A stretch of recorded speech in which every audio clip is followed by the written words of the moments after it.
ठीक है, चलो बिगिन करते हैं आज से क्लास। ठीक है, कल मैंने लास्ट क्वेश्चन आप लोग को ये वाला करवाया था, if x equal to 2 and x equal to 3 are roots of this equation then find the value of m and n। ठीक है, आज हम लोग क्या है कि ये वाला क्वेश्चन करेंगे। देखो, और आज मैं एनसीईआरटी का सारा क्वेश्चंस पहले दे रहा हूँ, उसके बाद में एक्स्ट्रा क्वेश्चन से बिगिन करेंगे। ठीक है, ये जो क्वेश्चंस आपके स्क्रीन पे भी आपको दिखाई दे रहा है, ये एनसीईआरटी में क्वाड्रेटिक के एक्सरसाइज का पहला question, question number 1। check whether the following equations are quadratic equations or not। ठीक है, तो देखो question number 1, check whether the following are quadratic equations। Alright, तो इस क्वेश्चन का मतलब ये होता है कि आपको एक उल्टा पुल्टा एक्सप्रेशन दिया हुआ होगा, जिसमें आपको हो सकता है कि शुरू शुरू में एक्स स्क्वायर का टर्म दिखाई दे रहा होगा, हो सकता है कि एक्स स्क्वायर से ज़्यादा बड़ा पावर का भी टर्म दिखाई दे रहा होगा। और इन सब इक्वेशंस में जनरली ये पूछा जाता है एंड में कि फाइनली ये एक क्वाड्रेटिक इक्वेशन बन पाएगा कि नहीं बन पाएगा। तो इस टाइप के क्वेश्चंस को करने का तरीका ये होता है कि आप गिवन इक्वेशन को नॉर्मल जो भी सिंप्लीफिकेशन आपको आता है, आप उस तरीके से इसको सिंप्लीफाई करिए। ठीक है, और सिंप्लीफाई करके देखिए कि ये जो है फाइनली लास्ट में जाके सब कुछ सिंप्लीफिकेशन कर लेने के बाद में क्या ये x square plus b x plus c equal to 0 के फॉर्म में कन्वर्ट होता है कि नहीं होता है। जो जो इक्वेशन फुल सिंप्लीफिकेशन करने के बाद में लास्ट में a x square plus b x plus c equal to 0 के फॉर्मेट में कन्वर्ट हो जाएगा, वो सारा का सारा होगा क्वाड्रेटिक इक्वेशन। और जो नहीं हो पाएगा वो सारा का सारा क्वाड्रेटिक इक्वेशन नहीं होगा। क्या ये बात क्लियर है? रिस्पॉन्ड करो एक बार, हाँ या ना। हाँ सर। हाँ सर। ओके, ऑल राइट, तो बिगिन करते हैं।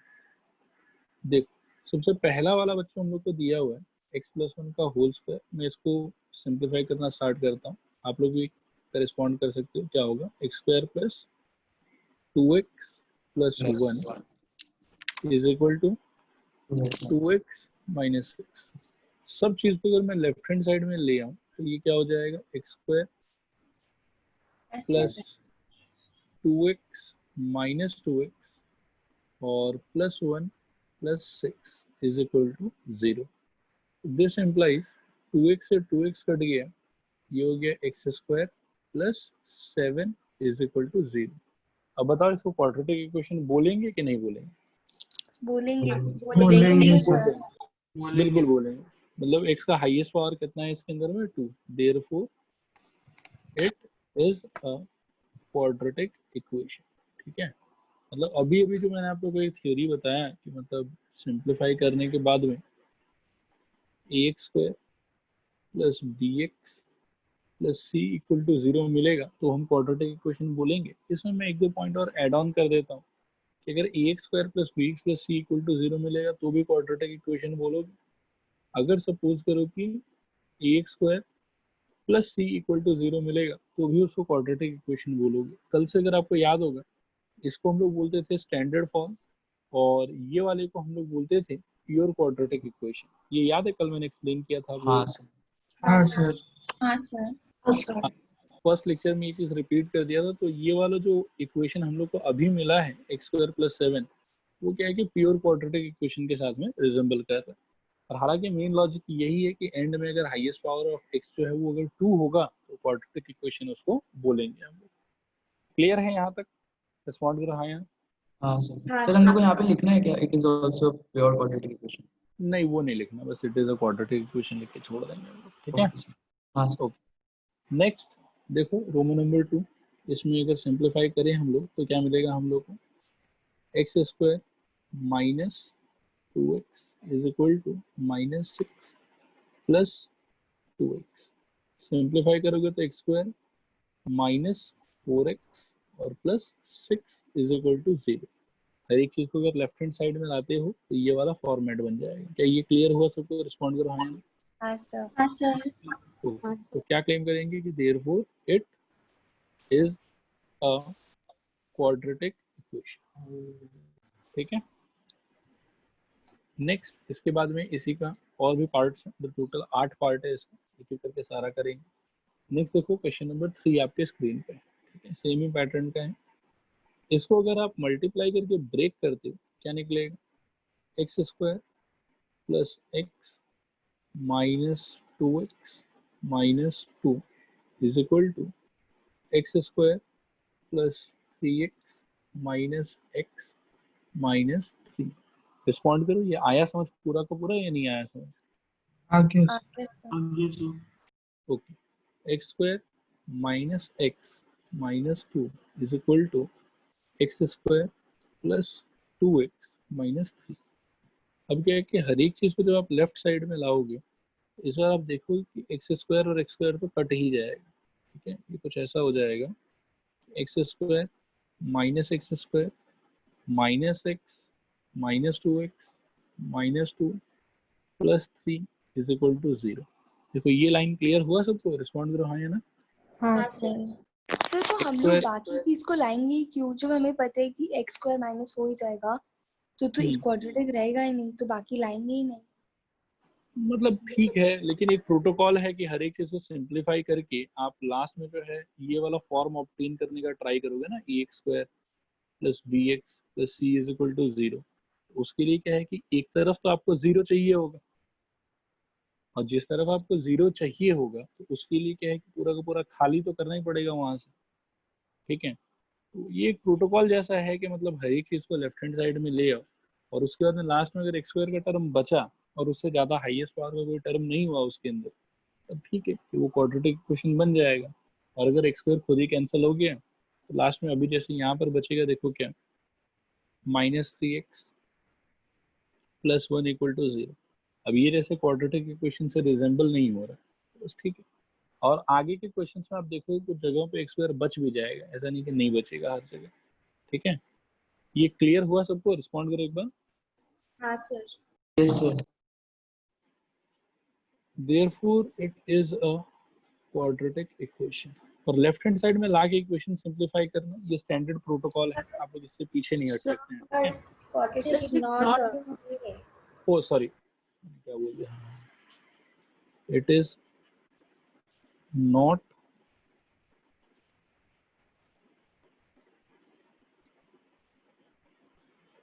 अ क्वाड्रेटिक इक्वेशन, ठीक है। हाँ, तो मैं ये कह रहा था कि लेफ्ट हैंड साइड में लाना वो स्टैंडर्ड प्रोटोकॉल है, उससे पीछे नहीं हट सकते, ठीक है। वो करना होगा आप लोगों को। चलो अब रोमन नंबर 4 को देखो, इसको अगर सिंप्लीफाई करें तो क्या निकलेगा? लेफ्ट हैंड साइड में आएगा 2x square plus x minus 6x minus 3 is equal to x square plus 5x। अब यहाँ पर देखो एक्स स्क्वायर अगर लाओगे तो आपको मिलेगा 2x square minus x square minus, यहाँ पर बचेगा 5x और माइनस 3, या एक और 5x दे देते हैं, तो माइनस 5x माइनस 5x और माइनस 3 इज इक्वल टू 0। सब लोग रिस्पॉन्ड करो, ये लाइन क्लियर हुआ आप लोगों को? हाँ सर। हाँ सर। अब इस बार देखो एक एक्स स्क्वायर बच गया, तो x square minus 10x minus 3 is equal to 0। तो therefore it is a quadratic equation. देखो आया समझ, नहीं आया समझ? आगे सर। नेक्स्ट ये वाला है, देखो ये भी सिमिलर पैटर्न का ही है। दिस इंप्लाइज 2x स्क्वायर फिर साथ में minus 6x minus x plus 3 is equal to x square minus x plus 5x minus 5। Simplify करने का सोचोगे तो 2x square minus x square minus left hand side में बचेगा अपने पास में 7x, और राइट हैंड साइड में ये मिला के हो जाएगा 4x, तो लेफ्ट मिलाओगे तो ये हो जाएगा माइनस 4, फिर प्लस 3 और माइनस 5 इधर आके हो जाएगा प्लस 5 इज इक्वल टू 0। तो सिंप्लीफाई करने पे it will become x square minus 11x और प्लस 8 इक्वल टू 0। तो क्या कमेंट करना चाहिए हम लोग को? क्वाड्रेटिक इक्वेशन है कि नहीं है?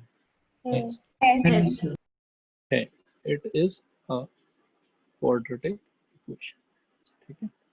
नेक्स्ट देखो ये 6 नंबर, इसको अगर सिंप्लीफाई करें तो लेफ्ट तो वैसे ही रहेगा x square plus dx plus 1 is equal to x square minus 2x plus 1। ठीक है, ये हो जाएगा। सिंप्लीफाई करोगे तो इसमें लेफ्ट हैंड साइड में आएगा x square minus x square plus 3x plus 2x plus 1 minus 1 third is वो 0। हाँ, x minus 2 whole square, sir 2 है। कहाँ कहाँ? फिर आड़े के साथ माइनस 2 होल स्क्वायर। अच्छा, ठीक है ठीक है ठीक है। X square minus 4x plus 4,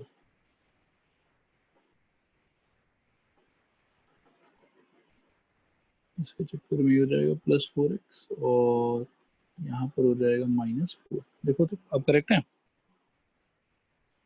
हाँ अच्छा, यहाँ पर कैंसलेशन होगा, एक्स स्क्वायर गया आपका और यहाँ के बाद बचेगा आपके पास में 7x minus 3 is equal to 0।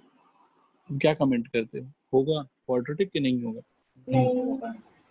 नहीं होगा, it is not a quadratic equation. ठीक है, नेक्स्ट 6 के बाद में 7 नंबर। इसमें क्या है कि थोड़ा क्यूब वगैरह आ गया, थोड़ा सा लंबा चलेगा ही। ठीक है, देखना ध्यान से। A plus B whole cube का फॉर्मूला कैसे खोलोगे आप लोग? A cube cube plus b plus cube 3 plus plus 3 square A की plus plus B. 3 a cube plus b cube plus 3 a square यानी कि x square into b plus 3 a b square यानी कि x into b square. ठीक है, और right hand side में आपको मिलेगा 2x क्यूब माइनस 2x। ठीक है, this implies x cube plus 8 plus 6x square plus 12x is equal to 2x cube minus 2x। अब अगले स्टेप में सबको लेफ्ट में ले आते हैं, तो x cube minus 2x cube फिर plus 12x plus 2x plus 6x square और प्लस 8 इज इक्वल टू 0। देखो रिस्पॉन्ड करो, आ रहा है समझ? हाँ हाँ सर सर। हाँ सर। यहाँ से बेटा एक लाइन अगर सिंप्लीफिकेशन का लिखे हैं हम लोग तो ये हो जाएगा minus x cube plus 14x plus 6x square plus 8 equal to 0। आप लोग बताओ क्वाड्रेटिक इक्वेशन है नहीं है? नहीं सर नहीं नहीं सर। है नहीं नहीं है। नहीं है। ठीक है ठीक है, therefore it is not a quadratic equation. कोई फर्म रीजन दे पाएगा कि क्यों ये क्वाड्रेटिक इक्वेशन नहीं है? हाईएस्ट पावर 3 है 2 की डिग्री जगह। 2 है। ठीक है। हाँ, हाईएस्ट पावर ऑफ x जो है वो 3 है, जिसकी वजह से हम कह सकते हैं कि ओवरऑल इक्वेशन का जो डिग्री होगा वो डिग्री कितना हो जाएगा 3। और 3 अगर डिग्री है तो इक्वेशन क्वाड्रेटिक नहीं होगा, इंस्टेड क्या होगा वो क्यूबिक। सर सर हम लोग को 6x स्क्वायर को शिफ्ट नहीं करना पड़ेगा इक्वेशन में।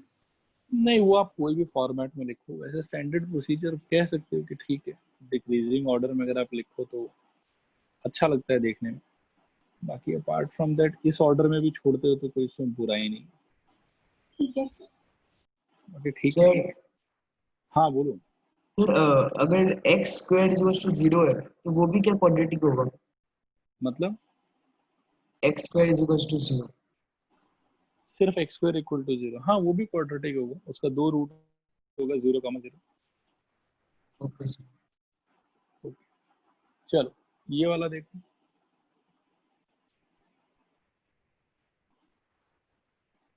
बिगिन करते हैं इसको। लेफ्ट हैंड साइड में तो कोई सिंप्लीफिकेशन नहीं चाहिए इसको, ये हो जाएगा x cube minus 4x square minus x plus 1 this is equal to a cube minus b cube minus 3 into a square into b और plus 3 into a into b square. अब इसको सिंप्लीफाई करोगे तो now it will become x cube minus 4x square minus x plus 1 is equal to x cube minus 8 minus 6x square plus 12x। Respond करो, आया समझ नहीं आया समझ? आगे सर। सबको अगर लेफ्ट हैंड साइड में ले आते हो बेटा तो क्या हो जाएगा, x cube minus x cube minus 4x square फिर plus 6x square minus x minus 12x और प्लस 1 प्लस 8 इक्वल टू 0। अब यहाँ से अगर एक सब सिंप्लीफाई करते हो तो एक्स क्यूब और एक्स क्यूब तो कट जाएगा, ठीक है। आगे हम लोग के पास में बचेगा क्या, यहाँ पर माइनस माइनस नहीं होगा प्लस ही होगा, तो ये हो जाएगा 2x square minus 13x plus 9 is equal to 0। Respond करो, आया समझ नहीं आया समझ? आगे सर। आगे और क्या कंक्लूजन देते हो आप लोग, क्वाड्रेटिक होगा नहीं होगा? होगा होगा sir. It is a quadratic equation. I hope कि समझ में आया आप लोग को, ठीक है। हाँ सर। सो इसके साथ क्या है कि ये क्वेश्चन नंबर 1 जो है वो आपका ओवरऑल पूरा का पूरा खत्म हो गया, ठीक है। अब हम लोग आगे बढ़ेंगे। कुछ मैंने एक्स्ट्रा क्वेश्चन निकाला है इसी वाले फॉर्मेट पर भी, ठीक है, कि check whether following are quadratic equations और नॉट। तो मैं आप लोग को चांस देता हूँ, नंबर 1 के बारे में ट्राई करो तो आप लोग फटाफट और आंसर बताओ मेरे को कि फर्स्ट वाला क्वाड्रेटिक होगा कि नहीं होगा। तो फर्स्ट वाला नहीं होगा। नहीं होगा, एक्स क्यूब आ जाएगा। Very good. देखो बाकी लोग ध्यान से, एलसीएम अगर लोगे इसके अंदर में नीचे एक्स आएगा, ऊपर आ जाएगा x square plus 3 is equal to x square, cross multiply करोगे it will become x square plus 3 is equal to x cube. This implies final simplification minus x cube plus x square plus 3 equal to 0। और ये बिल्कुल भी quadratic equation जैसा तो मेरे को नहीं लग रहा, तो therefore it is not a quadratic equation. Next वाला देखो नंबर 2। नहीं है, नहीं है सर। नहीं, इस बार क्या रीजन होगा? पाई क्वाड्रेटिक होगा। x की पावर 4 हो जाएगा। Very good. तो डिनोमिनेटर में हम लोग को मिल गया एक्स स्क्वायर, ऊपर हम लोग को मिल गया एक्स टू द पावर 4 और plus 1 plus 1 is equal to 2। This implies x to the power 4 plus 1 is equal to 2x square, और लास्ट में जब स्टैंडर्ड फॉर्म लिखेंगे तो x power 4 minus 2x square plus 1 equal to 0। अब ये quadratic तो नहीं दिख रहा है हम लोग, therefore it is not a quadratic equation, ठीक है। सर अगर यहाँ पे 2x स्क्वायर नहीं होता तब हाँ। तो ये क्वाड्रेटिक इक्वेशन हो सकता था ना? तब कैसे होता बेटा? मतलब प्रॉब्लम मान यहाँ पे लीजिए 2x स्क्वायर नहीं है, प्रॉब्लम यहाँ पे x टू द पावर 4 है। हाँ सर, मतलब इसको हम लोग एक्स स्क्वायर स्क्वायर लिख सकते थे ना। नहीं तो एक्स स्क्वायर स्क्वायर लिखने से भी तो आपकी इक्वेशन का जो वेरिएबल है x, उसका हाईएस्ट पावर तो 4 ही रहेगा ना, ठीक है सर। ठीक है। आप हाँ जिस सर। चीज का बात कर रहे हो उसके बारे में हम लोग बात करेंगे आने वाले टाइम में, उसको रिड्यूसेबल टू क्वाड्रेटिक इक्वेशन बोलते हैं। ओके लेकिन जो आप कह रहे हो उससे कोई फायदा होगा नहीं। ओके सपोज करो कि x to the power 4 plus 5 equal to 0 लिखा हुआ, ठीक है। हाँ सर। अब इसमें अगर आप एक्स स्क्वायर का होल स्क्वायर लिख भी देते हो प्लस 5 इज इक्वल टू 0, तो मैं एक बहुत ही अजीबोगरीब बात अभी बोलने वाला हूँ, सिंस आपने ये मैटर उठाया है, ठीक है। अब बाकी लोग देखना, एक कान से सुनना दूसरे कान से निकाल देना, अगर समझ में नहीं आया तो, आ जाए तो बहुत बढ़िया बात है। देखना ध्यान से, इसको अगर बोलना भी चाहते हो ना, इसको हम लोग दो बात बोल सकते हैं। It is a by quadratic in x, और दूसरा बात आप इसको बोल सकते हो, यदि क्वाड्रेटिक का नौटंकी करना है तो it is a quadratic equation in x square. मतलब अगर आप एक्स स्क्वायर को अपना वेरिएबल मानते हो ना, ठीक है, तो ये क्वाड्रेटिक इक्वेशन हो जाएगा उसके अंदर। अब सोचोगे कैसे, तो सपोज करो कि एक्स स्क्वायर को कुछ नया चीज मान लो t, तो फिर उसके हिसाब से ये इक्वेशन क्या हो जाएगा, T square plus 5 equal to 0। ये तो क्वाड्रेटिक इक्वेशन है, लेकिन कौन से वेरिएबल में, टी वेरिएबल में, और टी का खुद का वैल्यू क्या है, एक्स स्क्वायर। लेकिन हम लोग को जैसे इसमें चेक करने के लिए बोला कि बताओ ये लोग क्वाड्रेटिक इक्वेशन है कि नहीं है, तो बेसिकली ये लिखा नहीं है, लेकिन इसका पूछना ये है कि are they quadratic equation in x और they are not a quadratic equation in x. X square में तो क्वाड्रेटिक इक्वेशन हम लोगों से नहीं मांगा हुआ। क्या ये बात सबको समझ में आया? हाँ सर। मतलब x के रिस्पेक्ट में यदि बात करें तो ये जो सिचुएशन लिखा हुआ है यहाँ ब्रैकेट के अंदर, मतलब ये बॉक्स के अंदर, ये वाले को हम लोग क्या बोलेंगे, by quadratic, quadratic, by quadratic. By quadratic. तो कंफ्यूज मत होना। हाँ चलो ये नंबर 3 ट्राई करो सब। सर होगा। होगा, चलो ठीक है, मैं सिंप्लीफाई भी कर देता हूँ। दिस इम्प्लाइज एलसीएम लेंगे तो यहाँ आ जाएगा x, ऊपर आ जाएगा x square plus 1, this is equal to 2। So this implies ये हो जाएगा x square plus 1 is equal to 2x। तो सबको लेफ्ट हैंड साइड में ले आएंगे तो ये क्या हो जाएगा, x square minus 2x plus 1 is equal to 0। ठीक है, अब ये स्टैंडर्ड फॉर्म से मैच हो रहा है, तो therefore it is a quadratic equation. Next number 4 देखो। Not a quadratic equation. Not a quadratic equation. क्यों? रूट वेरिएबल पे वेरिएबल पे रूट है। नहीं सर, क्वाड्रेटिक इक्वेशन होगा ये। होगा सर क्योंकि हाईएस्ट पावर 2 है। हाँ सर। हाईएस्ट पावर तो 2। ठीक है, लास्ट ईयर आप लोगों ने एक चीज पढ़ा होगा, उसमें क्या था कि एल्जेब्रिक एक्सप्रेशन और पॉलिनोमियल, इन दोनों चीज में थोड़ा सा डिफरेंस होता था। एल्जेब्रिक एक्सप्रेशन में एक्स का पावर कुछ भी एक्सेप्टेबल था, लेकिन पॉलिनोमियल में क्या था कि सारा एक्स का पावर पॉजिटिव इंटीजर होना चाहिए, तो ही उसको हम लोग पॉलिनोमियल मान सकते हैं। ऐसा कुछ याद आ रहा है क्या? हाँ सर। तो इसमें क्या है कि एक्स का हाईएस्ट पावर नो डाउट 2 है, लेकिन प्रॉब्लम क्या है कि जो बाकी इसका दोस्त लोग हैं उनका पावर भी तो इंटीजर होना चाहिए था। बात आ रहा है समझ? सर लेकिन तो अलजेब्रिक वो हो गया ना, क्वाड्रेटिक इक्वेशन है। क्वाड्रेटिक इक्वेशन बेटा उसका फॉर्म क्या है आपके क्वाड्रेटिक इक्वेशन का, ax square plus bx plus c equal to 0। यहाँ पे x का पावर आप क्या देख रहे हो, मतलब पॉजिटिव, मतलब पॉजिटिव इंटीजर और 1 ही है एग्जैक्ट।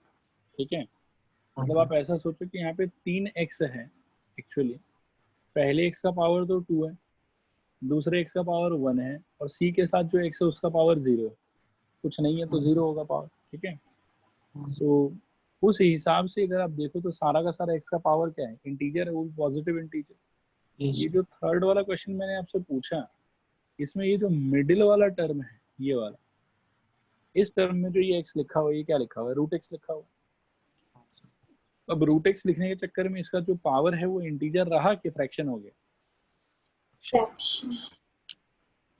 फ्रैक्शन हो गया। मतलब अगर मैं थोड़ा और अप्रोप्रिएट तरीके से इसको लिखूं तो x square plus 2 times of x के पावर में हाफ और plus c is equal to 0। तो सिंस ये वाला एक्स के पावर में हाफ जो है 2 के साथ में मल्टीप्लाई, इसके वजह से हम लोग बोलेंगे कि इट इज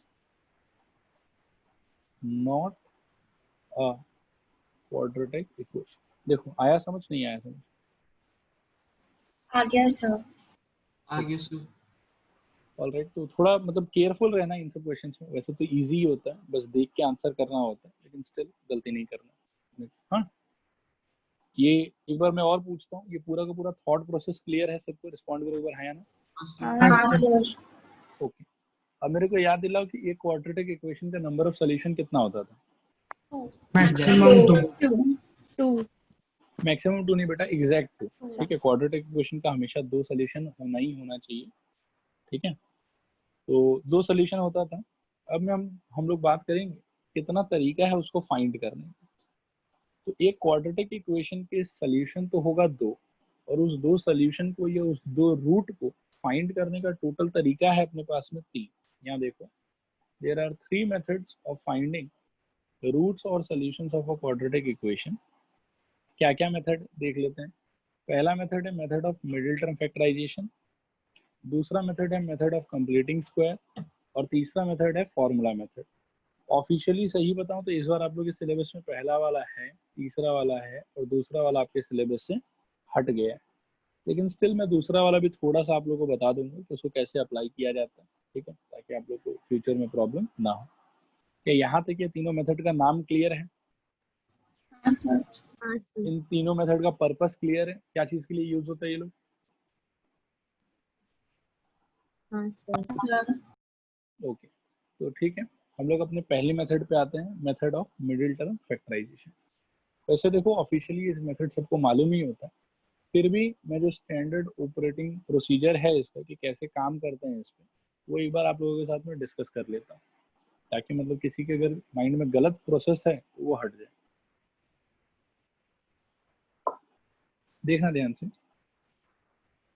सपोज करो कि आपके पास में तो ये क्वाड्रेटिक इक्वेशन है, ax square plus bx plus c equal to 0, और आप इसको मिडिल टर्म फैक्टराइजेशन से सॉल्व करना चाहते हैं।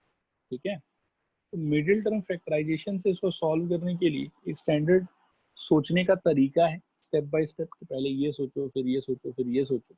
वो मैं एक एक करके बता देता हूँ कि क्या है। ठीक है, सबसे पहले आप लोग को देखना चाहिए, नंबर 1 स्टेप होगा कि look at sign of C. Constant term का आप लोगों को साइन देखना चाहिए कि पॉजिटिव है कि नेगेटिव है। ठीक है, तो इसका कितना साइन हो सकता है? 2 साइन हो सकता है, ये तो प्लस होगा और ये फिर माइनस होगा। ठीक है, अगर प्लस साइन होता है तो यहाँ से आगे आपको क्या करना है, देखो, ब्रेक बी इनटू 2 पार्ट्स। ठीक है, सच दैट 2 इंपॉर्टेंट चीज है जो होना चाहिए। एक होना चाहिए कि b1 प्लस b2, मतलब ऐसा करते हैं into 2 parts, b1 and b2 such that b1 plus b2 equal to, तो b आना चाहिए। और दूसरा इंपॉर्टेंट बात है, एंड b1 इंटू b2 करने पे आना चाहिए a इंटू सी। ये इंपॉर्टेंट, मतलब इसी तरीके से इसको सोचा जाता है। ठीक है, और अगर मान लो कि सी का साइन नेगेटिव है तो आपको क्या सोचना है? देखो, वापस वहां पे भी वही है कि break B into sir 2 B part. B या फिर ए बी इंटू बी। क्या बोल रहे हो बेटा? B1 plus B2 is equal to A into C होता है, या फिर B1 इंटू B2? बेटा स्क्रीन पे जो लिखा हुआ है एकदम एग्जैक्टली यही सोचना है आपको। तो ठीक है, कैसे होगा? बिल्कुल अभी बताएंगे बेटा, एग्जांपल लेंगे तब। b1 and b2 such that, मेरे को पता है बहुत लोग के मतलब क्या है कि दिमाग में वो प्रोसेस ही गलत बैठा हुआ रहता है, जिसकी वजह से काफी लोग परेशानी फेस करते हैं। Such that b1 minus b2 is equal to small b, and यहाँ पर भी b1 into b2 must be equal to a into C. ठीक है, तो अगर c का साइन पॉजिटिव होगा तो b को जो है वो आपको, देखो ध्यान से, सम में ब्रेक करना है। ठीक है, कि b must be broken into two parts, b1 and b2, और उसका जो सम है that should be equal to b, and जो b का दो पार्ट होगा उसका product must be equal to a into c, ठीक है। और अगर मान लो कि c का साइन नेगेटिव है तो उस केस में आपको b को डिफरेंस में ब्रेक करना है, b1 minus b2 is equal to b, और साथ में b1 into b2 is equal to a into c यहाँ पर भी वैलिड होना चाहिए, ठीक है। और थर्ड पॉइंट है, मतलब थर्ड नहीं सेकंड पॉइंट है, उसे सोच लो। बहुत सोचते हैं कि b का साइन जो है वो बहुत इंपॉर्टेंट है, ठीक है, मैं लेकिन इसको यहाँ पे क्लियरली लिख देता हूँ। Second point, sign of small b in ax square plus bx plus c is equal to 0 is, block में लिख रहा हूँ, b e k a r, ठीक है। आई होप कि पढ़ पाओगे आप लोग इसको। क्या पढ़ेंगे इसको बताओ? बेकार। बेकार। कितने इंटेलिजेंट हैं आप लोग। एनसीईआरटी से ही क्वेश्चन ले लेते हैं।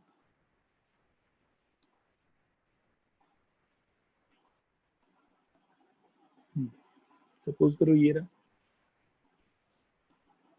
Find the roots of the quadratic equation this.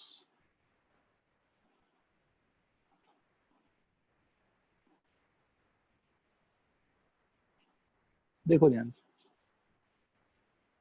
मैं स्टेप बाय स्टेप पूरा जो मैंने ऊपर लिखा मैं उसी के अकॉर्डिंगली इसको सॉल्व करूंगा, मैं कुछ भी नया नहीं करूंगा। आप लोग बस ऑब्जर्व कीजिए कि करने का तरीका क्या होता है। तो सबसे पहले आप देखिए कि आपकी इक्वेशन दिया हुआ क्या है, 6x square minus x minus 2 is equal to 0। C का साइन क्या है आपका? माइनस। माइनस, तो इसका, और बी का वैल्यू क्या है? Minus x minus 1। नहीं, ax square plus bx plus c is equal to 0, या फिर मान लो कि यहाँ पे माइनस हो यहाँ पे माइनस हो, उन सब बातों से कोई मतलब नहीं। हम लोग जब b बोल रहे हैं तो बस x का जो न्यूमेरिकल कोफिशिएंट है, साइन को इग्नोर कर रहे हैं हम लोग वहाँ पे। मैंने पहले ही बोला कि b का जो साइन है वो क्या होता है, बेकार होता है। उसके साइन को कंसिडरेशन में नहीं लेना, वो अपना रोल खुद प्ले करेगा। आपको मैं अगर यहाँ पे ध्यान से ऑब्जर्व कर रहा हूँ तो a का वैल्यू आप यहाँ सोचोगे 6, और ये मैं आप लोग को बाकी पार्ट में सोचने के लिए नहीं कह रहा हूँ, सिर्फ जब मिडिल टर्म अप्लाई कर रहे हैं तो इस तरीके से सोचना है जैसे मैं भी सोचने के लिए बोल रहा हूँ, ठीक है। कि हम लोग सिर्फ न्यूमेरिकल वैल्यू लेंगे, हम लोग साइन को एक बार इग्नोर करेंगे।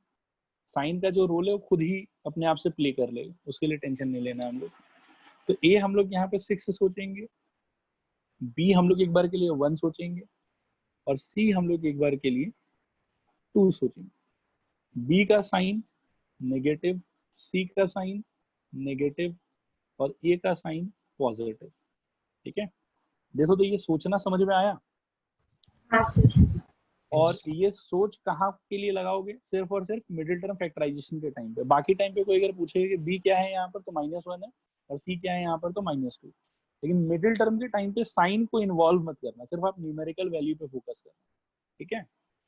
अब ध्यान से सोचो, बी को आपको तोड़ना है दो पार्ट में, ठीक है। सिंस यहाँ पे सी का साइन नेगेटिव है तो इस बार बी टूटना चाहिए b1 माइनस b2 में, ठीक है। और साथ में ये जो b1 b2 में तोड़ोगे, इन दोनों का प्रोडक्ट कितना होना चाहिए? a इंटू सी, ठीक है। यानी कि a और c का वैल्यू तुमको मालूम है, तो 6 इंटू 2, यानी कि अब हम लोग को सोचना ऐसे है कि दो ऐसा नंबर चाहिए जिनका प्रोडक्ट तो 12 हो और डिफरेंस कितना हो 1, क्योंकि b का वैल्यू भी तो हमको पता ही है, b का वैल्यू तो 1 होना चाहिए। अब सोचो ऐसा दो नंबर कौन कौन? 4 माइनस 4 माइनस 3 है। 4 माइनस 3 एकदम क्लियरली आपको दिखाई पड़ गया, 4 माइनस 3। तो ये सारा चीज आपको करना है या तो रफ में या फिर माइंड में, ठीक है। ये सब कुछ भी जो है वो कॉपी में नहीं रहेगा, ये सब माइंड में रहेगा। तो अब देखो क्या होगा, अब हम इसको लिखेंगे 6x स्क्वायर, साइन तो हम लोग की अभी कोई काम का नहीं है, हम लोग को 1 को चेंज करना है। क्या लिखना है वहां पर? 4 minus 3 x minus 2 is equal to 0। This implies 6x square minus 4x plus 3x minus 2 is equal to 0. This implies 2x common, तो आ जाएगा 3x माइनस 2, और यहाँ से plus 1 common, 3x minus 2, this is equal to 0। पूरे में से 3x minus 2 common, अंदर आ जाएगा 2x plus 1 is equal to 0, और यहाँ से या तो 3x माइनस 2 इक्वल टू 0 और 2x plus 1 is equal to 0। This implies x equal to 2/3 और x equal to minus half. देखो आया समझ कि नहीं आया समझ? आ गया सर। ओके अब जिस किसी भी स्टूडेंट को इन सब बातों में कंफ्यूजन हो रहा था कि सर प्लस में तोड़ना है, माइनस में तोड़ना है, प्लस करने पे बी आना चाहिए, इनटू करने पे ए सी आना चाहिए, ये सब सारा बात क्लियर हो गया बेटा? रिस्पॉन्ड करो एक बार। हाँ सर। ओके ये एग्जैक्टली मतलब जो मैंने यहाँ पे लिखा है ना, यही स्टैंडर्ड ऑपरेटिंग प्रोसीजर है। इस तरीके से अगर आप करेंगे तो चांसेस है कि कभी आपका आंसर गलत नहीं आएगा। उल्टा पुल्टा कुछ भी सोचोगे तो ऐसा है कि अंधेरे में आप तीर चला रहे हो, कभी कभी निशाने पे लगेगा और कभी कभी निशाने पे नहीं लगेगा, ठीक है? लेकिन असली सोचने का तरीका यही है जो मैंने आपको अभी दिखाया। एनीवेज एक एग्जांपल और करते हैं इस चीज पे बेस्ड। सपोज करो कि ये वाला ले लेते हैं। ये पहले एक और एग्जांपल इजी सा ले लो, उसके बाद में हम लोग डिफिकल्ट वाले पे चलेंगे। इसको भी रहने दो, ये ले लेते हैं रोमन 4।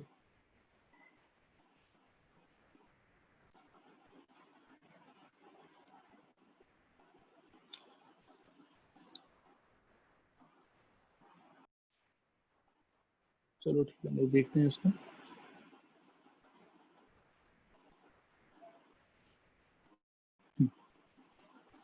बताओ आप लोग, पहले तो ये बता कि क्या ये स्टैंडर्ड फॉर्म अच्छा लग रहा है आप लोगों को देख के कि अच्छा नहीं लग रहा? अच्छा ही लग रहा है। नहीं लग रहा है सर, अच्छा, नहीं मेरे लग को रहा। तो जब कभी भी ऐसे अच्छा नहीं लगने वाला सिचुएशन हो, आई मीन टू से कि मतलब अगर कहीं पे भी बीच में फ्रैक्शन वगैरह हो, पहला ड्यूटी आपका क्या होता है कि आप इसको हाँ एलसीएम लगा के सिंप्लीफाई कर दो। तो LCM will be 8, here you will get how much 16x² minus 8x plus 1 is equal to 0. This implies 16x² minus 8x plus 1 is equal to 0. देखो क्लियर हुआ नहीं क्लियर हुआ? हो गया सर। ओके हाँ सर। ओके अब कभी कभी तो देखो ऐसा होता है कि मतलब मिडिल टर्म करने का जरूरत ही नहीं होता। यहाँ तो मेरे को लग रहा है कि मिडिल टर्म का जरूरत ही नहीं, ठीक है? कभी कभी क्या होता है कि आप इसको अगर ध्यान से ऑब्जर्व करोगे, जैसे यहाँ पर ये लिखा हुआ है 4x का होल स्क्वायर और ये लिखा हुआ है 1 यानी कि 1 का स्क्वायर, और इसको अगर ब्रेक करें तो 2 इंटू 4x इंटू 1 हो जाएगा। तो देखो तो ये a माइनस बी के होल स्क्वायर के फॉर्मूला से डायरेक्टली रिजेंबल कर रहा है। हाँ सर। हाँ सर। तो ये सवाल तो हो गया बेटा कि खोदा पहाड़ निकला चुहिया, दिस इज इक्वल टू 0। बोलो हाँ या? हाँ हाँ सर। हाँ सर।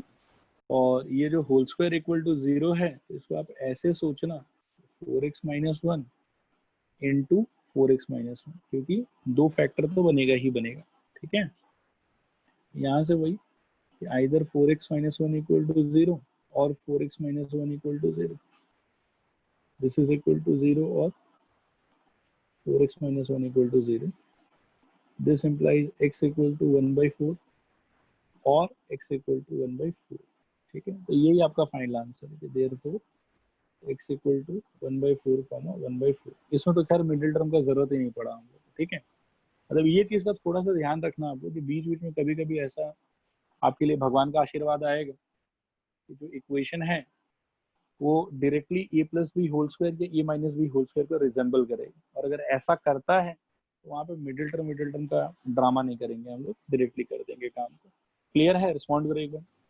हाँ सर। सर हाँ बताओ बेटा।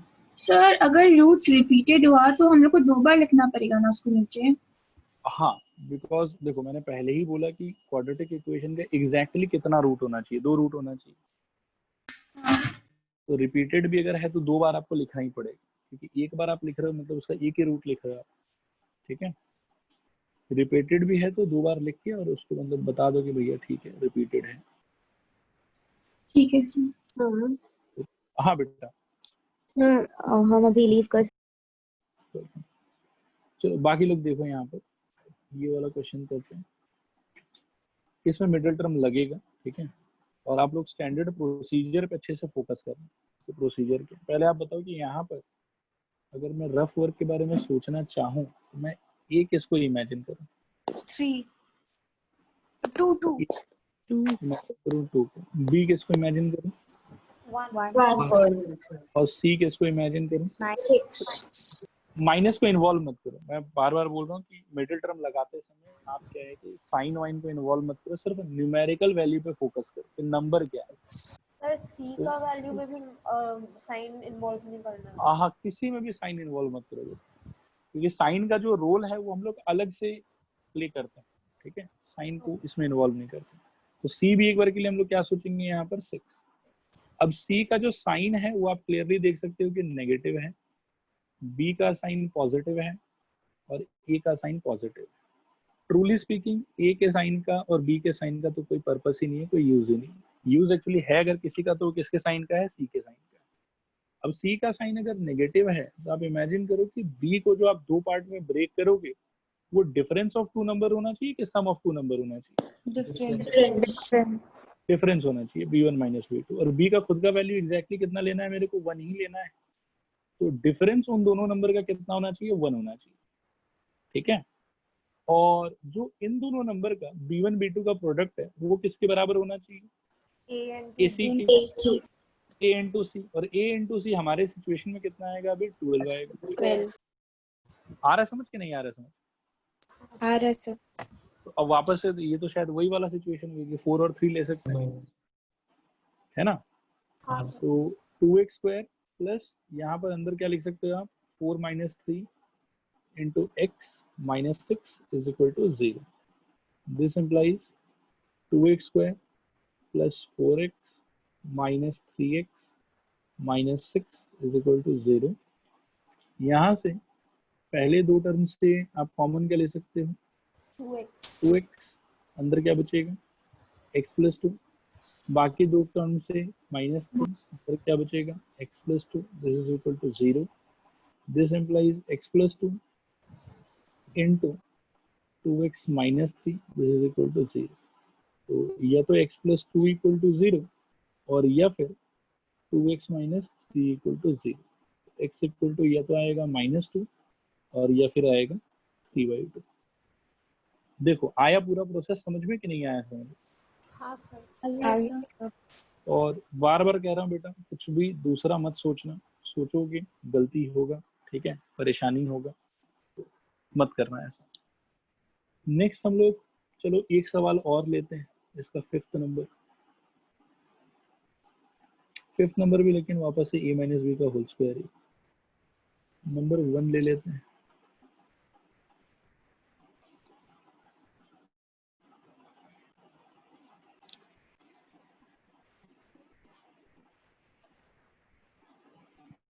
देखो यार, बताओ तो आप लोग मेरे को, इसमें a कौन है, b कौन है और c कौन है? A1 B3 C10 और अगर नॉर्मल सिचुएशन में कोई पूछे कि ABC क्या है तब क्या बोलोगे? -10 हाँ, तो इतना मतलब क्या है कि थोड़ा सा इंटेलिजेंट बनना, ठीक है, मिस्टेक मत करना। C का साइन क्या है?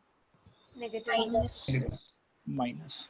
तो B को जो हम लोग को तोड़ना है, यानी कि 3 को जो तोड़ना है वो किस में तोड़ना है? डिफरेंस में, ठीक है। और वो जो नंबर्स होगा B1 B2 उनका प्रोडक्ट कितना होना चाहिए?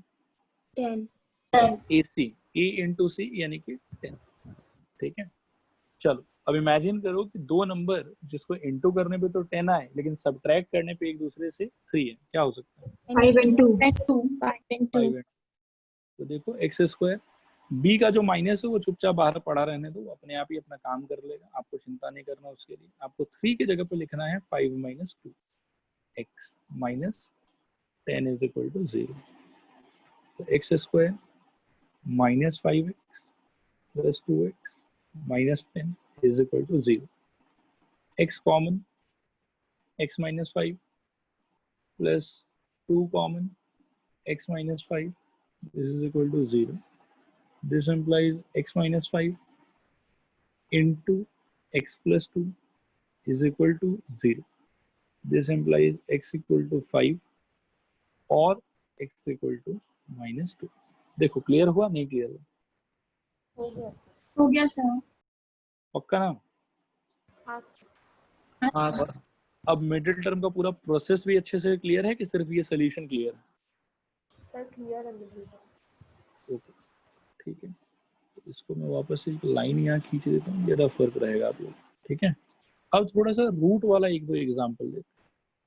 तो यहाँ पे अपन ने क्या क्या कर लिया, अपन ने 1 कर लिया, 2 कर लिया, 4 कर लिया। ठीक है, अच्छा 5 को एक बार देख लो। 5 आप लोग को लगता है कि ऐसा सोच सकते हैं हम लोग, 10x का whole square minus 2 into 10x into 1 plus 1 square equal to 0. This implies 10x minus 1 का whole square is equal to 0, और यहाँ से फिर 10x minus 1 into 10x minus 1 equal to 0, तो x equal to 1/10, x equal to 1/10। वैसा सोच सकते हैं क्या? हाँ सर। हाँ सर। ओके, तो इसको मैं डन समझूं? हाँ सर। ओके, तो ये खुद से कर लेना आप लोग, मतलब इसमें मिडिल टर्म का जरूरत भी नहीं है, डायरेक्टली मतलब हम लोग फॉर्मूला ही लगा सकते हैं। अब हम लोग के पास में बच गया ये रोमन नंबर 3। रोमन नंबर 3 से बिगिन करते हैं, चलो, फिर उसके बाद में एग्जाम्पल में जो भी क्वेश्चन होगा उसको देख लेंगे।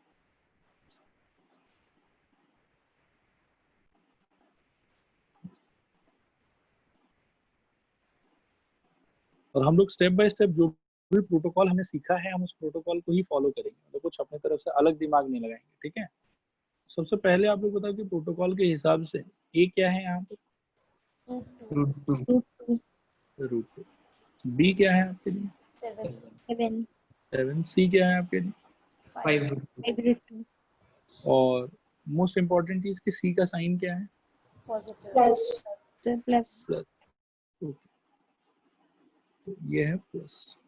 ये प्लस होने की वजह से मेरे को ये सोचना चाहिए कि b1 plus b2 must be equal to b, यानी कि 7। तो 7 को मेरे को दो नंबर में तोड़ना है सच दैट कि उनका सम क्या हो 7, और उन दोनों नंबर का प्रोडक्ट क्या होना चाहिए? 10 A into C। 10 a into सी, और a इंटू सी अगर यहाँ पे टेक्निकली आप करोगे तो √2 इंटू 5√2 सिंप्लीफाई करने पे कितना आ जाएगा? 10। 10 is equal to b1 into b2। देखो तो यहाँ तक समझ में आया कि नहीं समझ में आया? आ गया सर। हाँ सर। तो अब सर्च, क्या बोल रहे हो बेटा? सर फोर्थ स्टेप से का वापस बोल दीजिए ना। फोर्थ स्टेप से वही बेटा कि b को हम लोगों ने पहले सम में ब्रेक किया, और उन दोनों नंबर का प्रोडक्ट क्या होना चाहिए? ऐसे ही होना चाहिए। ये देखो जो यहाँ पे लिखा हुआ था कि b को आपको दो पार्ट में ब्रेक करना है, b1 प्लस b2, और वो सब सारा का सारा इसलिए हो रहा है क्योंकि c का साइन जो है वो पॉजिटिव है। तो b को दो पार्ट में ब्रेक करना है such that b is equal to होना चाहिए b1 प्लस b2, और ये जो दोनों नंबर होगा, इन दोनों नंबर का जो प्रोडक्ट है वो a इंटू सी के बराबर होना चाहिए। अब इसके हिसाब से सोचोगे तो आपके यहाँ पे a का और c का वैल्यू है √2 और 5√2, तो उन दोनों का प्रोडक्ट हमने ले लिया यहाँ पर, और इसका वैल्यू आ गया 10। तो इसीलिए b1 इंटू b2 का वैल्यू होना चाहिए 10, और b1 प्लस b2 का वैल्यू होना चाहिए 7। दोबारा पूछता हूँ, यहाँ तक का थॉट प्रोसेस सबको क्लियर है? रिस्पॉन्ड करो एक बार, हाँ या ना? हाँ sir. Yes sir. Yes sir. Alright, तो अब बेटा सर्च शुरू करो ऐसा दो नंबर जिसको जोड़ने पे तो 7 आए सर 5 और into मल्टीप्लाई करने पे 10 है। देखो कितना इजी, 5 and 2। ठीक है, तो इसको आप क्या लिख सकते हो? आप इसको लिख सकते हैं यहाँ पर √2 एक्स स्क्वायर प्लस 7 की जगह पे हमको लिखना है 5 plus 2 into x plus 5√2 is equal to 0। This implies √2 x square plus 5x plus 2x plus 5√2 x, नहीं x नहीं 5√2 इज इक्वल टू 0। ठीक है, पहले दोनों में से मेरे को लगता है कि मैं सिर्फ x ही कॉमन ले पाऊंगा, और तो कुछ कॉमन नहीं आ पाएगा। तो यहाँ पर x बाहर चला जाएगा, अंदर बचेगा √2 x + 5 प्लस इन दोनों में से आप ध्यान से सोचोगे ये जो 2 है इसको आप √2 × √2 सोच सकते हो, 2 √2 आपके पास हो, या ऐसा सोच सकते हो कि ये √2 का होल स्क्वायर लिखा हुआ है, ठीक है। और फिर ये √2 के होल स्क्वायर में से और 5 √2 में से आप एक √2 कॉमन ले सकते हैं। क्या ये बात समझ में आया? हाँ सर। ओके, मैं ये सब बात हटा देता हूँ यहाँ से। ओके, तो यहाँ से अगर बच्चों √2 कॉमन लेते हैं हम लोग, अंदर बेसिकली बचेगा क्या, √2x + 5 = 0। दिस इम्प्लाइज √2x + 5 और ब्रैकेट के अंदर में x + √2 = 0।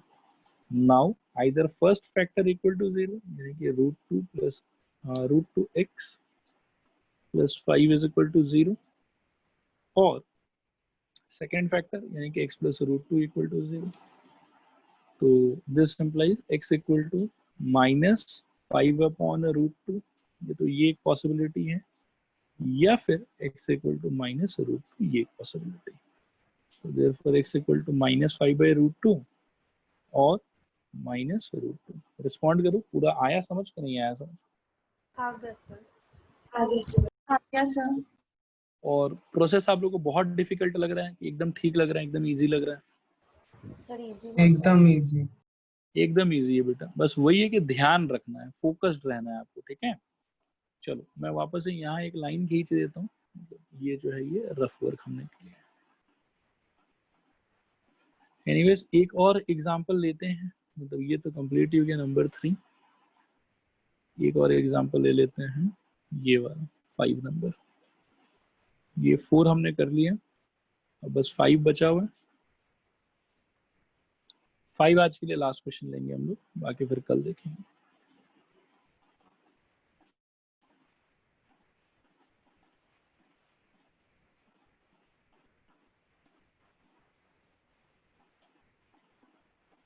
चलो एकदम आराम से जो मैंने समझाया है अभी तक उसके हिसाब से सोचो, और फिर ये क्वेश्चन अपने आप ही सॉल्व हो जाएगा। बताओ आप लोग, ए का वैल्यू क्या होना चाहिए यहाँ पर? 3 ए होना चाहिए 3, वेरी गुड। बी क्या होना चाहिए? 2√6, मतलब अगर साइन को नहीं देखना है हमको। तो सी क्या होना चाहिए? 2 और सी का साइन इंपॉर्टेंट है, वो क्या है? Plus, positive. ठीक है। तो इसका मतलब है कि जो बी है आपका, उसको आपको किस में तोड़ना है? सम में, b1 + b2, सच दैट वो दोनों नंबर जिसमें आप इसको तोड़ोगे उनका प्रोडक्ट किसके इक्वल होना चाहिए? AC के इक्वल होना चाहिए। बोलो सही बोल रहा हूँ? यही समझाया मैंने आप लोगों को? हाँ सर। ओके, अब बेटा बी का वैल्यू हमको पहले से मालूम है। बी का वैल्यू कितना मालूम है हमको? 2√6, मतलब उन नंबर्स को जोड़ के तो 2√6 आना चाहिए। और AC का प्रोडक्ट अगर आप सोचोगे तो 3 × 2 कितना होता है? 6। तो मतलब क्या हो गया, यहाँ पे कितना आना चाहिए? 6 आना चाहिए। तो अब ऐसा नंबर सोचो जिनको ऐड करने पे तो 2√6 है, सर लेकिन 3 मल्टीप्लाई करने पे 6 है। सर 3√2 और √2 3√2 और √2। गुड। देखो बाकी लोग सोच पाए कि नहीं सोच पाए? नहीं सर। ये बेटा थोड़ा प्रैक्टिस से आएगा, ठीक है। मतलब इसका कोई टेक्निक मैं नहीं बता सकता हूँ, ये आपको खुद ही मतलब दिमाग लगा के सोचना पड़ेगा। अब जैसे एकदम क्लियर है कि 2 ऐसा नंबर चाहिए हमको जिनको जोड़ने पे तो 2√6 है ऐड करने पे, और मल्टीप्लाई करने पे 6 है। तो अब ये क्या है कि ये दोनों बातों को, हाँ √6 और √6 भी तो ले सकते हैं। हाँ सर। हाँ सर। नहीं समझा मैं क्या बोल रहे हो? सर √6 + √6। हाँ सर। √6 + √6। नहीं, मैं फाइनल आंसर अभी नहीं बता रहा था। इसके पहले आप लोगों में से किसी ने क्या आंसर दिया था? 3√3 और कुछ ऐसा बोला था ना? नहीं सर, उन लोग बोल रहे हैं कि यही ले सकते हैं, √6 और √6 ही ले सकते हैं। B1 और B2 नहीं को नहीं check B2 हाँ हाँ हाँ हाँ हाँ मैं बिल्कुल उसके साथ में एग्री कर रहा हूँ। इसके पहले किसी ने एक पेयर ऑफ आंसर बताया था, वो आंसर क्या था? हाँ सर हम बोला था 3√2 और √2। √2 नहीं नहीं ये टोटली गलत था, मैं बस इतना बता रहा हूँ क्योंकि इसमें देखो आंसर एक ही आएगा, आप लोगों को कभी दो पेयर ऑफ आंसर नहीं मिलेगा। इसमें बेटा आप जो कह रहे थे इसमें ऐसा होगा कि 3√2 इंटू √2 करोगे तो आपको 6 तो मिल जाएगा, 3√2 इंटू √2 इज इक्वल टू 6। लेकिन 3√2 प्लस √2 का वैल्यू कितना होगा?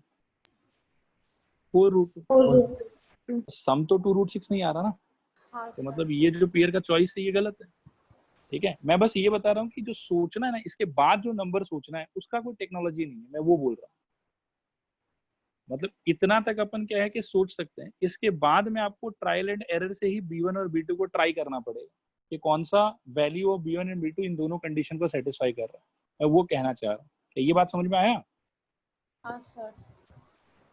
और ये जो भी आंसर आप लोगों ने दिया था, जिस किसी ने भी दिया था, ये तो ऑब्वियसली रॉन्ग है, मैंने इसको एक्सेप्ट नहीं किया अभी। ठीक है, और करेक्ट आंसर आप लोगों ने बिल्कुल सही बोला कि √6 और √6 ही होगा। देखो आया समझ कि नहीं आया समझ? आगे कि ये √6 और √6 अगर आप लेते हो तो प्रोडक्ट जो है वो 6 मिल जाएगा आपको, और जो इनका सम है वो क्या मिल जाएगा आपको? 2√6। अब मैं बोलना ये चाहता हूँ कि ये मतलब इतना कंडीशन देख लेने के बाद में, ये कंडीशन देख लेने के बाद में अब आंसर इसका √6, ही होगा, उसको सोचने का कोई तरीका नहीं, वो आपको ट्रायल एंड एरर से खुद ही दिमाग लगा के सोचना पड़ेगा। क्या ये बात क्लियर हुआ? रिस्पॉन्ड करो हाँ या ना। हाँ सर। हाँ, मतलब टेक्नोलॉजी से हम लोग आपको यहाँ तक पहुंचा सकते हैं कि आपको क्या कंडीशंस रिक्वायर्ड है, लेकिन उसके बाद का जो सिनेरियो उसका कोई फिक्स तरीका नहीं है, वो आप खुद ही सोचना पड़ेगा। ठीक है, तो यहाँ पर जैसा कि आप लोगों ने सही सही इमेजिन कर लिया कि √6, √6 होना चाहिए, तो कर लेते हैं। देखो अब 3x² माइनस ब्रैकेट के अंदर में √6 प्लस √6 बाहर x plus 2 equal to 0। 3x² minus √6x minus √6x plus 2 equal to 0। ठीक है, अब इन सारे में क्या है कि थोड़ा सोचने का तरीका भी अटपटा सा होता है, अजीब सा होता है। जैसे इसमें आपको क्या सोचना होगा कि 3x² माइनस √6 को आप सोच सकते हो √3 into √2x minus √3 into √2x और प्लस 2 इक्वल टू 0। उसके बाद आपको कॉमन लेना आराम से दिख जाएगा।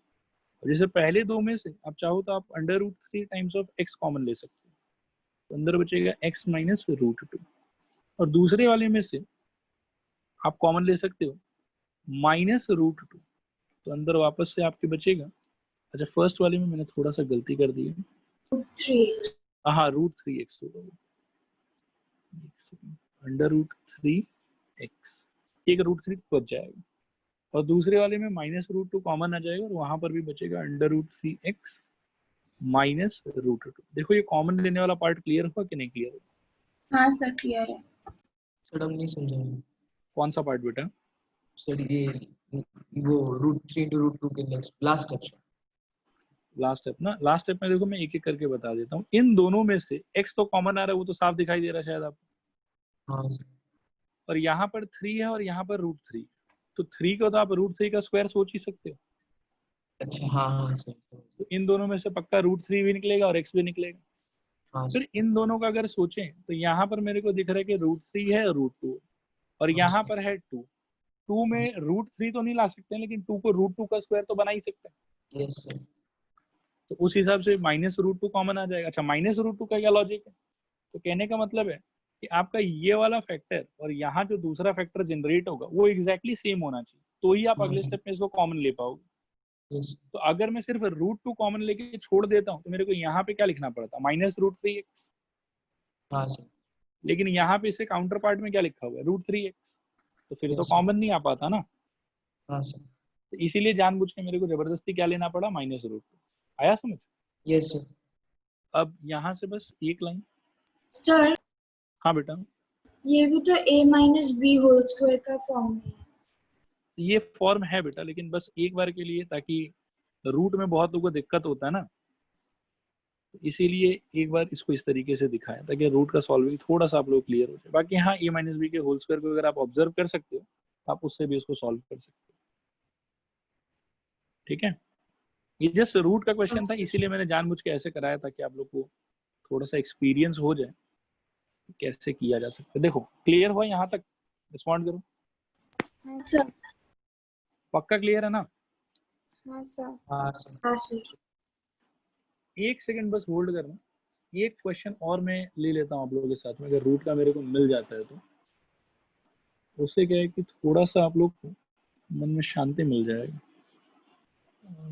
ठीक है, एक सेकंड रुकना है। चलो ये वाला लेते हैं, ये आज के लिए लास्ट होगा, बाकी अब अगले क्लास में देखिए। ठीक है, एनसीईआरटी का जितना भी एग्जाम्पल वगैरह था, एक्सरसाइज क्वेश्चन था, इक्वेशन सॉल्विंग का, वो हमने कंप्लीट कर दिया पहले वाले पार्ट का। हाँ, नेक्स्ट क्वेश्चन है सॉल्व बाय फैक्टराइजेशन। सॉल्व करना है आप लोग को। The equation is x square plus 2√2 minus x minus 6 is equal to 0। चलो लगाओ इस पे प्रोसीजर, बताओ ए का वैल्यू क्या है? 1 होगा ये का वैल्यू। वो 1 होगा। बी का वैल्यू 2√2 और सी का वैल्यू, और सी का साइन क्या है? माइनस। माइनस। तो मतलब बी को हम लोग को डिफरेंस में तोड़ना होगा दो नंबर की, या सम में तोड़ना होगा? डिफरेंस। डिफरेंस में। और उन दोनों नंबर का प्रोडक्ट क्या होना चाहिए? AC। 6। AC। अब यहाँ पर अगर हम B के और AC के वैल्यू को रिप्लेस करें तो B के जगह पर तो हम क्या पुट करेंगे? 2√2 और AC के जगह पर हम क्या पुट करेंगे? 6। अब आप लोग देख लो कि आपको दो ऐसा नंबर चाहिए, इनका प्रोडक्ट तो 6 होना चाहिए और डिफरेंस होना चाहिए 2√2। बताओ क्या हो सकता है? Sir 3√2 into √2। 3√2 and 2√2। देखो कितना आराम से सोच लिया आप लोग। Sir 3√2 into 2। 3√2 into 2। Sir 3√2 and √2। हाँ, and √2। Yes yes yes, this is correct. बाकी लोगों को समझ में आया कि नहीं समझ में आया? बताओ मेरे को। आगे सर। हाँ ठीक है, तो अब बस इसको मैं लिख देता हूँ। यहाँ पर हो जाएगा एक्स स्क्वायर प्लस बी के जगह पे हम लिखेंगे 3√2 प्लस √2 लिखेंगे या माइनस √2 लिखेंगे? माइनस माइनस √2, बिल्कुल। यहाँ पर x और माइनस 6 इज इक्वल टू 0। खोलोगे तो ये हो जाएगा x square plus 3√2 times of x minus √2 times of x, और माइनस 6 को आप क्या लिख सकते हो? 3 इंटू √2 इंटू √2। देखो आया समझ के नहीं आया समझ? आ गया सर। आ गया सर। पहले दो टर्म में से कॉमन क्या ले सकते हो? x, अंदर क्या बचेगा? x प्लस 3√2, और दूसरे दो टर्म में से क्या ले सकते हो?